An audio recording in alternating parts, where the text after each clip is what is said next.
ټول کور وګوره ښه. اوس چېرته دی؟ بهر.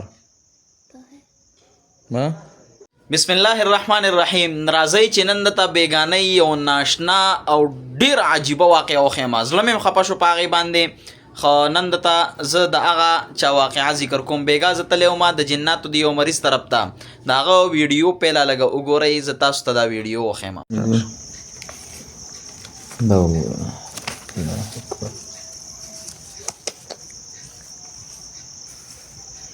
بس دومره ډېره ده.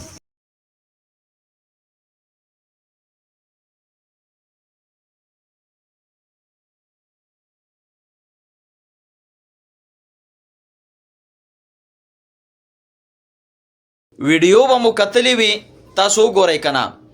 دې ظالم خواله زه تللی وم، نه د قرآن مجید څومره شلولی دی. تاسو دا قرآن مجید ولیدلو؟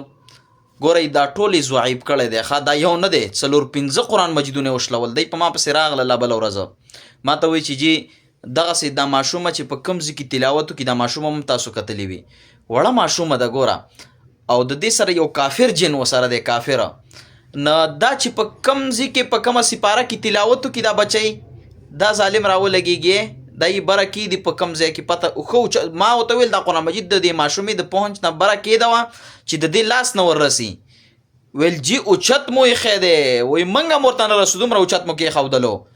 او بیا د هغه کوم ځای کې چې تلاوت کړی هغه ټولې پاڼې یې تشلولي، ضعیف کړی. قرآن مجید به مو کتلی وي څه حال یې وله جوړ کړی، ټولې پاڼې بالکل ګډې وډې.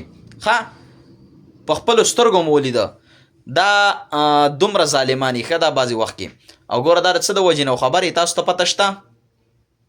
زه چې لاړم ګوره ما دا ماشومه دم کړل او بیا هم سمه نه شوه. زما په زړه کې شک پیدا شو، ما چې ما دم کړل او سمه نه شوه، ولې څه مسله ده؟ هغه مسله خدای پاک ما ته ظاهره کړله. ما دا د دې خپل اثر نه دی، دا د بل چا اثر دی. چې لاړم چې څنګه مې ویل چې د بل چا اثر دی، کور ته بیګا ورغم، هلته مې چې دا دم کړله په والده باندې څه چل کېده. هغه مې راوغوستله چې هغه مې ورته دم کړله، ټوله مسله د هغې وه، ټوله مسله د هغې سره وه. د بچی خپل هېڅ اثرات نه و په دې باندې، د مور اثرات په دې باندې غالبه شوي وو. بیا مې هغه دم کړله ورته، الحمدلله عارضي دم مې ورته وکړم، نور دم برته لوی دم برته انشاءالله بیا کوم. نو ګورئ د دې څیزونو نه د حفاظت دپاره دعاګانې وایې په خپلو بچو باندې، چې ستاسو د اثراتو نه خو کم از کم خپل بچي نه متاثره کېږي که نه د الله بندګانو.